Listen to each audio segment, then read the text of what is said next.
by the grace of Almighty Allah and with Almighty's help, we were able to defend Pakistan's sea frontiers and deter an enemy which is numerically superior. We kept the enemy at bay, and I'll just briefly talk about how we executed our operations. So essentially, protection of Pakistan's maritime interests in seaworld defense, that is the task of the Navy.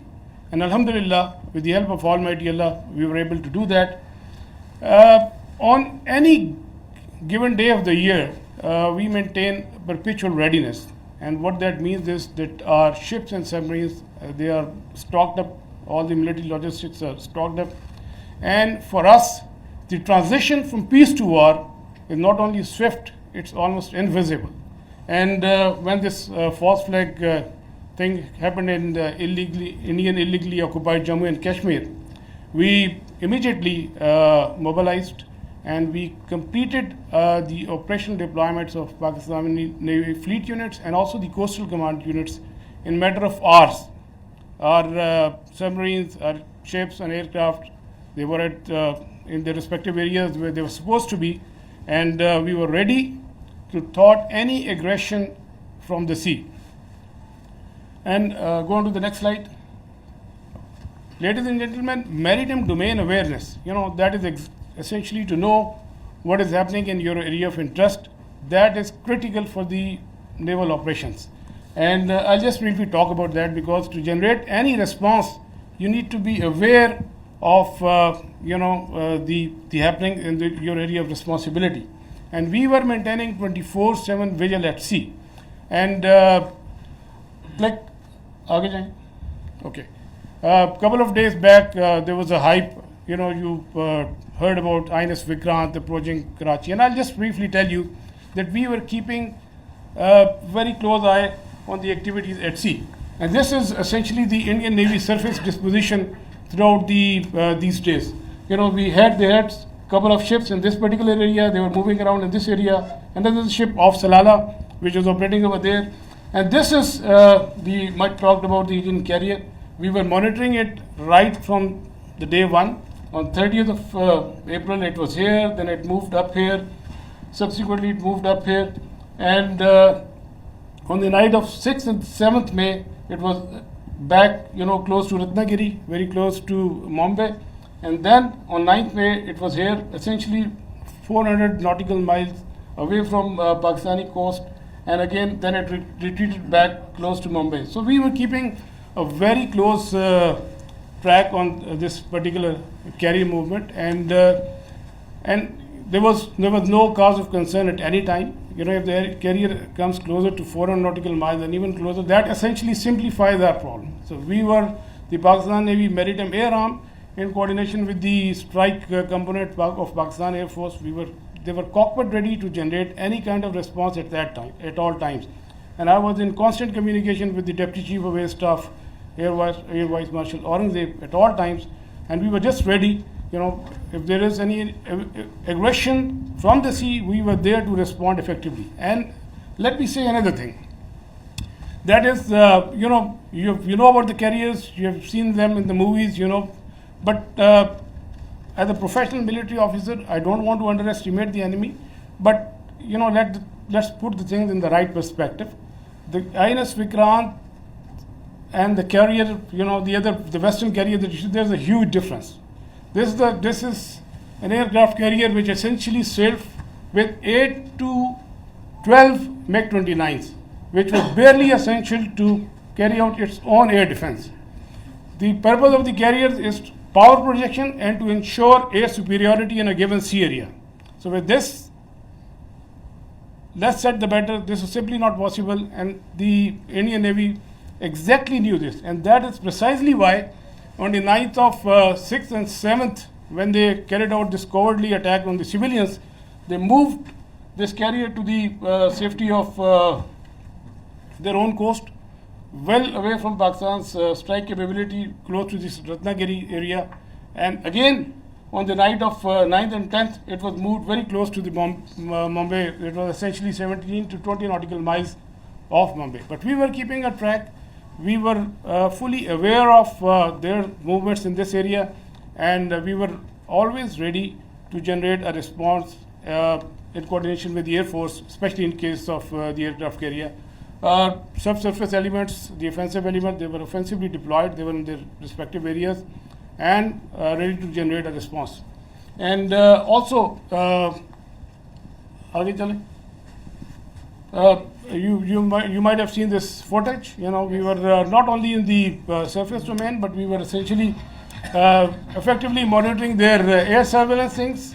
And because of the operation security reason, I'll not talk much about how we did that, but we were keeping an eye on this particular activity as well. And likewise, in the subsurface domain, our anti-submarine warfare vigilance was all-time high. We were monitoring the movement of their submarines when they left their shores, and we exactly, had an idea where they would be, and we had our ASW surveillance and suppression effectively going on at all times. Likewise, another component of Pakistan Navy's responsibility is the defense of the Creek area. We had our coastal command units deployed over there in close coordination with headquarters 5 Corps elements, Pakistan Army elements, and they were poised to defend this particular area in case of any aggression from the south. Another important component is the protection of ports and harbors. You have just heard the DG ISPR talked about the subcontinental threat that we witnessed. There was a surge in another part of the country, and we were, there were real-time apprehension that there may be a surge. So we ensured the protection of all ports and harbors of Pakistan, and coastal command elements, they effectively played a very, very important role in this. And just to mention that on the night of 6 and 7, when they carried out the attack on Pakistan, we were fully ready to respond to any aggression from the sea. We were just ready, and but the enemy chose not to come over. It was essentially not a matter of choice. I would say it was a matter of compulsion, because enemy fully understood the cost it would have incurred had it ventured from the sea. And likewise, wapas jaiye, go back please, go back. And a few words about the missile threat that you have talked about. You must have heard the enemy missile attack. We were keeping a very close eye on enemy deployment in this area, from where they can potentially launch a missile threat towards Karachi. We were fully aware, and we had our response ready to in that eventuality. And go on to the next slide, please. Ladies and gentlemen, all operations, whatever we do in the military domain, they are to create certain effects. We look for the effects, and the effect that we created, we were able to resolutely, with our posture, we were able to deter the Indian Navy despite its numerical superiority.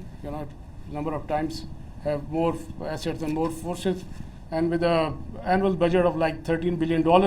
So Pakistan Navy, with its potential, with its posture, with its capability, was effectively able to deter the Indian Navy from doing any venture from the sea, alhamdulillah.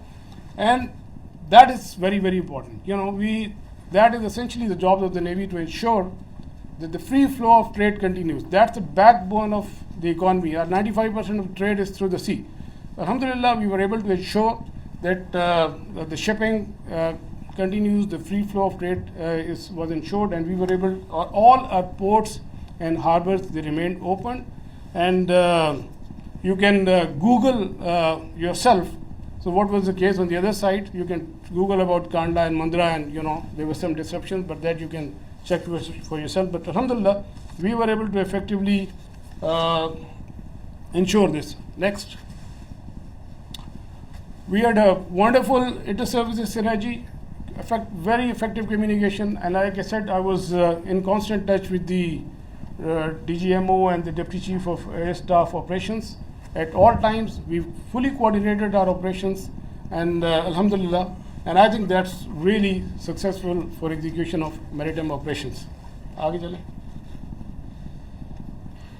Alhamdulillah, we came up to the national expectations. We ensured defense of Pakistan's maritime frontiers, and we were able to deter the enemy from any adventurism from the sea. And ladies and gentlemen, let me tell you that we remain ever ready to thwart any aggression from the sea at all times. So we will keep our guard. We always keep our guard, and inshallah we will keep our guard in days to come. And last but not the least, I'll end my presentation that the next time when you think of Pakistan Navy and the silent guy, please remember that with the help of Almighty Allah, our actions will always speak louder than words. Thank you very much, and I request AVM Aurangzeb